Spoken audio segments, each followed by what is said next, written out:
Gusto nyo ba i-shoot? Nagbalik, iba na yung kulay ng Ano ba to? Picture o? Picture muna. Ako videos to, pang ano. Mga pang reels. Lagay ko sa Pinoy, Boys Love Philippines. Mga 12 minutes kayong gagalaw-galaw. 12 seconds pa lang. Para pang Kunwari magtitingin. Ay.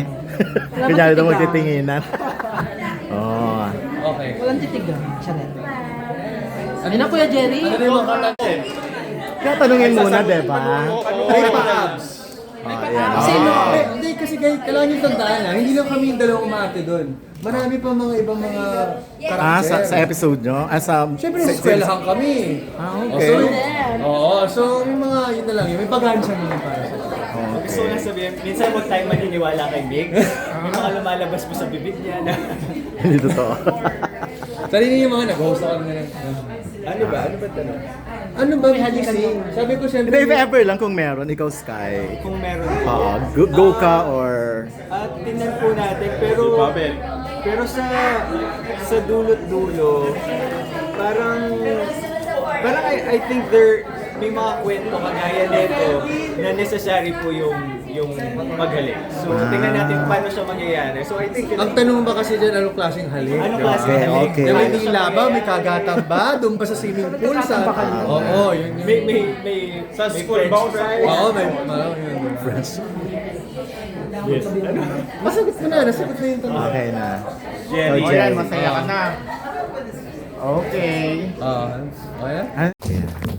Si Sky at si Meron Migs. po si Sky tsaka si Migs. So ibahin ko muna yung question. Yung first question ko muna sa inyo, nung in-offer sa inyo itong project na ito na kayo ang mag-partner, ano ang naging reaction? Si Migs kasi medyo may mga nagawa na siya noon. So si Sky hindi ako masyado. Meron din. Okay. Oo nga pala, meron din. So nung in-offer na kayo naman ang tandem, anong reaction? Hindi, ano reaction mo ba? Well, when this was offered to me by CK, sabi ko, go, sige, gawin natin. But at that time, I didn't know kung sino pa ang makaka-partner. Okay. Nag-send pa lang siya sa akin na may gagawin sila with Kaya Flix. Wala pa ding kwento. Basta sabi, medyo BL. Sabi ko, sige, gawin natin. I wasn't familiar with Kaya Flix. I wasn't familiar with Direk. So sige lang in-offer niya. Sige, sabi ko, gawin natin. And then, ikaw, you have a different story. Yung story ko, wala rin ako kaalam-alam. In-offer din sa NC, gusto mag-vertical. Sabi ko, sige, kakatapos ko lang kasi mag-premiere condom sa vertical stuff. So, okay, na-enjoy ko naman yung process kay Direk Rodina. Let's try a different platform naman or a different way of shooting. Kasi kinakapa ko rin yung vertical industry ngayon eh. Na ang dami na nagsusuputan left and right. We have other brands as well. So sabi ko, okay, let's go for it. Tapos sinabi sa akin na BL to. Sabi ko, okay, hindi pa ako, parang rest muna tayo. Pero sige, sino muna yung, tapos sinabi niya sa akin, si Sky, ikaw yung pinipitch niya. I've never worked with you. I've known you before PBB days, parang UP Com students pa tayo, etc. So, nung nalaman ko yun, sabi ko, sige, interesting to. Hindi ko pa alam yung script nung time na yun. Nag-guess na ako nun. Oo, kasi, nga nakwento niya sa akin. Kasi hindi pa kami nakapag-work before, but we've known Okay. each other since 2019, ganon. Tapos sabi niya sa akin, nag-oo ako dahil dito dahil sa'yo nakilala. Tapos sabi ko, sige, let's see. Tapos yun, we haven't really seen each other for like 5 years, since 2020 siguro, 2019. Tapos, first time namin magka-work dito. So, ako, honestly, medyo, because parang, ibang tao na, I mean, we haven't really seen each other in 5 years. Medyo malapit sa kwento. Pero, it was fun because you get to learn new stuff from these people. Kahit kilala mo noon, hindi mo pa naman Paano nakaka-work. ba yung trailer? Hindi ko naabutan. Ayun, kinak ka dahil trailer kapag late ka. Joke lang. Hindi naman sa spoiler, pero ano yung pinakamahirap na pinagawa sa inyong dalawa? Pinakamahirap. Hindi ba spoiler yun? Pag sinabi na. Makilabas ka daw po muna. Ano ba?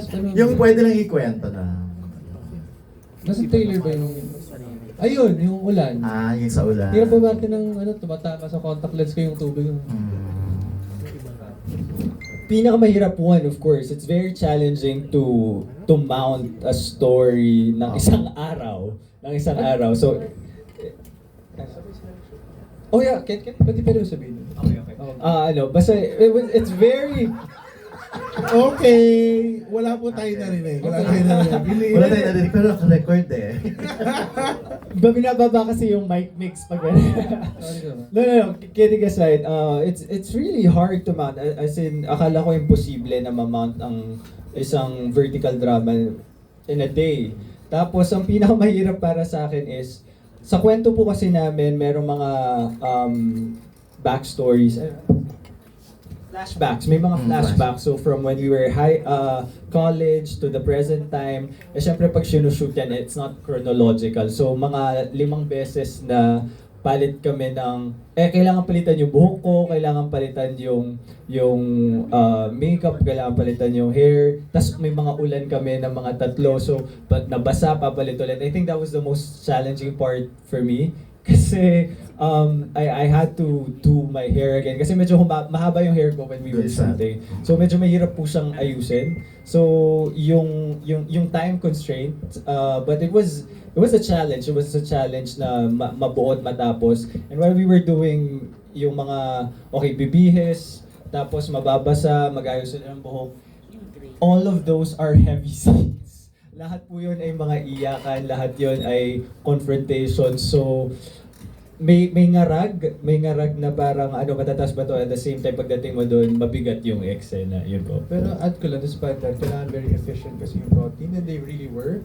Because you really have to maximize the amount of time given to complete such a complex, compressed story.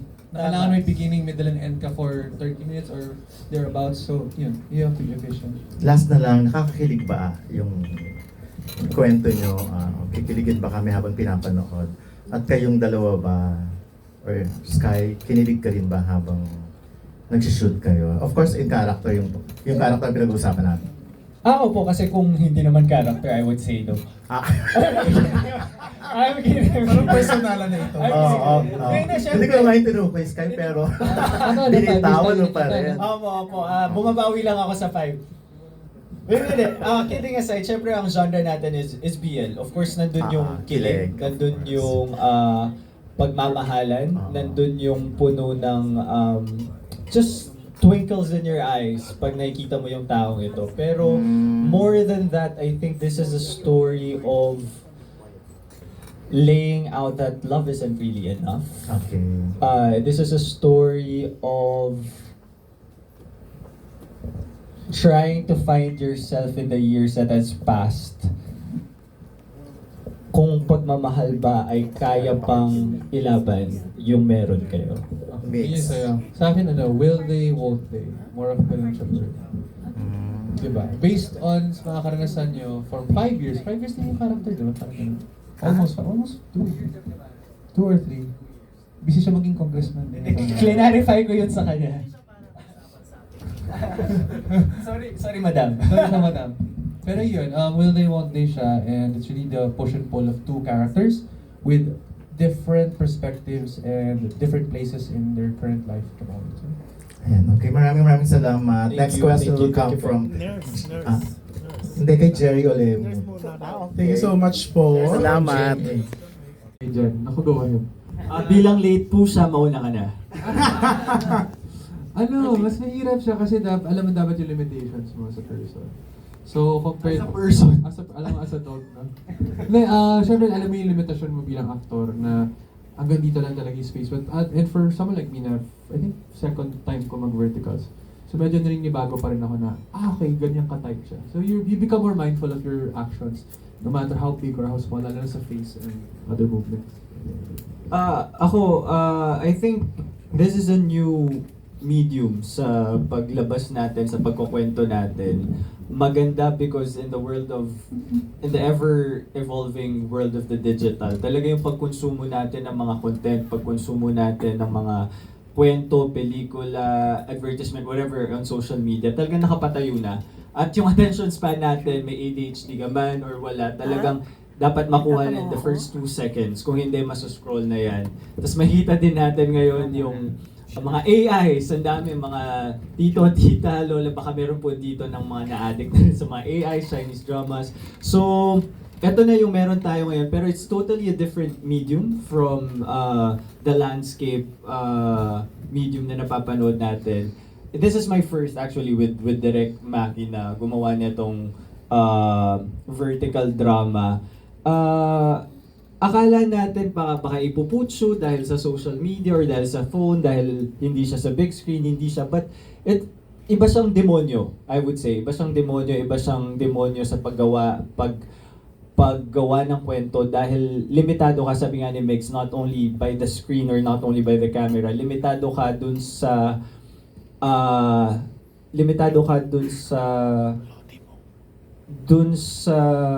haba nung pwede mong pagkwento, paano mo siya isisiksik doon bilang ang hindi siya itong 40 minutes na papanoorin na diretso, 1 minute, 2 minutes onto the next. So doon, it's another challenge, I think, especially for the new creatives who are doing for the creatives who are doing vertical dramas, na iba siyang uri ng pagkukwento na dapat makuha mo agad yung tao paano siya manunod. And dito, I would just want to say, hindi related sa amin, I think it's just very apt na ang napanood natin ngayon ay yung Lupang Hiraya, because I didn't expect, I thought kasi medyo yung mga pag-a-addict natin, love story, yung dragon, naglay ng egg, yung mga, these are the stories na pinipilit i-consumo sa atin, pero meron palang mga gantong mga kwento, meron mga gantong content, meron tayong napanood ngayon na pinatutungkulan yung nangyayari sa bayan natin, mga socio-political happenings, especially, I think hindi naman ito pagpapanggap na ito may kinalaman sa Pax Silica, sa mga sa mga ancestral domains natin na naapektuhan, mga Aita, mga nade-displace. And tignan natin dito natin makikita yung unequal power relations between these people na walang kapangyarihan, nandito lang na sige, ililipat nga nila sa condo, ililipat nila may swimming pool, pero ililipat mo sila sa isang buhay na hindi nila buhay. So yung pamumuhay nila, their lifestyle, hindi lamang natin sila tinatanggal doon, tinatanggalan natin sila ng kakayang mamuhay. So sana itong mga kwentong ito, mas marami pang mas may pakita, para mas maintindihan ng marami na we're not just Pax Silica dahil more opportunities, but paano naman yung mga may iwan? So sana no one is left behind. Thank you. I just want to talk about kasi napakaganda nito yung pinanood natin. Salamat po. Thank you so much.